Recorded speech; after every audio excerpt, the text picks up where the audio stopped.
tourism.net. Danielle Morgan joins us right now. She is executive director with the Mississippi Tourism Association. Danielle, good morning. Good morning, Richard. How are you? How has this year been as we are now just 16 days away from Christmas? It's coming to a close quickly. Yes, I was just saying, I don't know how we got here. It seemed to pass really quickly this year. I'm sure that has something to do with getting older. It seems to go faster and faster every year, but it's been a great year for tourism. Very busy year. I put over 20,000 miles on my car this year. So Oh, that tells you how busy we've been. a lot of windshield time along the way. There's a ton to get to. I want to start though with something that's so fascinating. We've talked about this before, and that's the Rose Bowl parade float. We are close.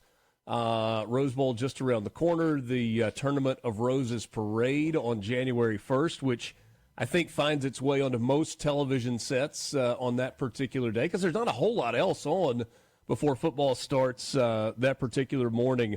How are we? How are we coming on the Mississippi Rose Parade float? Well, very well. Visit Mississippi's hard at work getting ready for that. We'll all head to Pasadena right after Christmas. So, looking forward to that. Kermit the Frog is going to be Love the it. star this year. Yes, along with a lot of other arts and culture, highlighting our rich literary history, the International Ballet Competition. A lot of things represented on that float. The Mississippi Arts Commission's also partnering this year. So, it's going to be special for sure. And then we have Charlie Worsham, who's going to be performing, tremendously respected musician in Nashville from Grenada, Mississippi. So we're looking forward to that too, and know it'll be a great performance. So he will be performing on the float during the parade route. That's right. They do a live performance on the route. So surprise on what that's going to be exactly, but I think it's going to be worth tuning in for sure. That's really cool. Certainly, and Kermit just. Yeah, I mean, you said star of the show. He may be the star of the entire parade. There's nobody that doesn't like Kermit the Frog.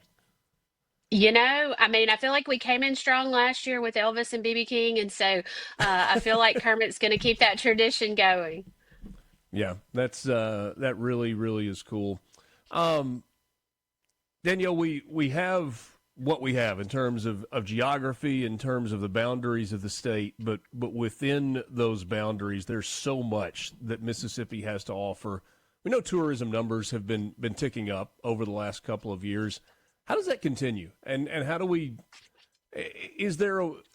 Do you look for incremental growth year over year, or are you looking for that explosion that goes from one year to the next? What's the best way to kind of attack that? I think nationwide we're seeing a little flattening after the kind of post-COVID travel rush. We're seeing a little flattening. Fortunately, Mississippi is still, we're seeing some strong returns. We just got some recent numbers from July 1 to November 15th that showed that we're actually up 7% in leisure and hospitality sales tax, which is directly correlated to our great sales tax projections that we're seeing exceeding what they've projected for the state. So, when tourism does well, sales tax does too. So Yeah.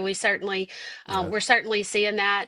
The other thing is we've had historic investment in tourism over recent years. We've had our dedicated marketing funding through Visit Mississippi, which started in 2019, as well as our ARPA funds that were dedicated to tourism recovery over the last 5 years. Really, they'll be wrapping up in 2026.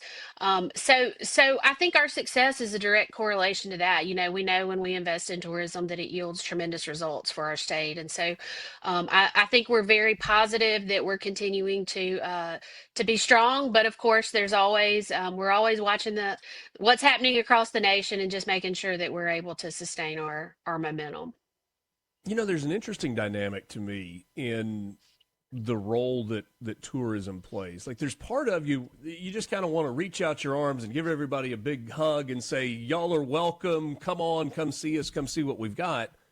But when you think about tourism as a business unit where you are looking for a return on investment in the dollars you spend, and you think about there's a reason that you're spending this money. It's not just to attract visitors so you can see our great culture and history and all those things, but it is to generate sales tax, which is more important than it's ever been as we work on rolling back the state income tax. Do you feel a little pressure from that standpoint of like, hey, we need to show results, and they're results that need to continue to grow for the financial health of the state of Mississippi?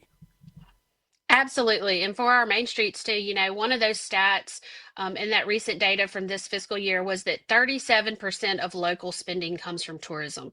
So that's, close to $4 of every $10. And that is a lot of pressure, but, we're up for the challenge. And we know how important it is for those small businesses. That's really what drives Mississippi.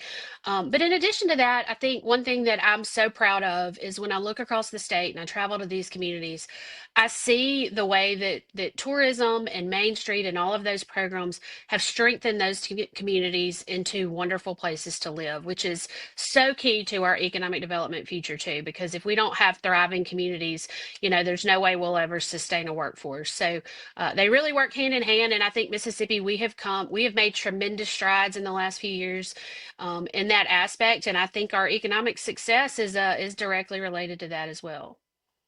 There is a big event that is happening in North Mississippi in about a week and a half. Ole Miss is hosting the first ever college football playoff game. We had a visit a couple of weeks ago in the afternoon with Kenny Ferris with Visit Oxford. She said it's hard to really peg down a projection on what the economic impact will be, but based on past big games, the expectation is somewhere between 50 and 70, maybe north of that $1 million in local economic impact. Is there a larger Mississippi economic impact that you're trying to track related to that game? We are a very data-driven industry, and Kenny is wonderful at that economic impact. So I know she will have a good figure after the fact. But we're always tracking data, always tracking visitor spend, how they're moving through the state. It's a little scary how well we can do that now, but it's very valuable in us being able to key our marketing efforts. And of course, we don't have a lot of time. This was sort of a short timeline, but we Yeah. certainly hope that people will experience the state while they're here in other parts of the state, and we know that they will. So really excited about that. Great opportunity for Mississippi. I'm a Bulldog, but I'm very proud and even rooting for the Rebels. So Bulldogs and Rebels can be Well, friends. absolutely. And then I was going to take it a step farther than that. Talk to me about the role that our college towns play, specifically Oxford, Starkville, Hattiesburg. But, we've got smaller colleges where football is such a big deal and reunions are a big deal and people come from out of state for those all the time. What role do our college towns play in the Mississippi tourism picture?